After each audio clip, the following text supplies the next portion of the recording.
Mayong udto sa tanan, another day, another harvest mga madi. Mao gid ni ang very exciting part.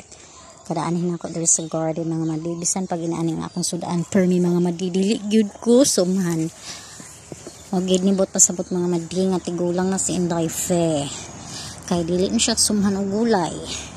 Masumhan pa gid ko mga madi kung magpermi karni. Kung gulay gani, go go go.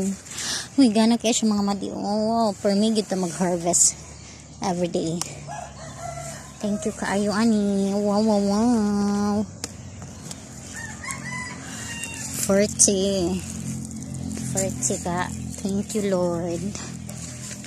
Naagit harvest every day mga madi. Thank you kaayo Lord ani. Ito pa oh. Let's kuha it. Hakuha na ko og carbantos mga madi. Dayon ang saluyot, saluyot. Dayon ang atong kuan mga madi kani. Unsa man ni? Siyempre monggos, ang sugod na og pamunga. Daghan ni siya gitanong nako diri mga madi pero maulagi sa akong giingon. Gamay ra ang manurok kay sige kay kayon sa manok. So gamay ra ang nanurok mga madi. Kung unsa lalagi ang naa, maura mo kontento na ta para dili ta maswangit. Jerry na punta sa another side. Wow. O, na po ko ano. Ang tawag ani sa mother is ay ambot. Unsay tawag rin sa Surigao. Basta sa mga sa Bukidnon, this is dakan.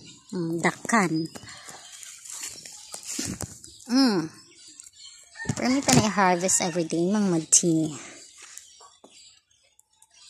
So, dili na lang sana ko ni kuha. Ugma. Perfect na. Kana kato so natay harvest every day.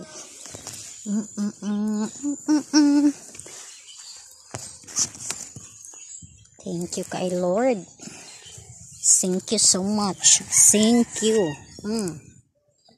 Asap pa na mga madi. Napatay mga inani.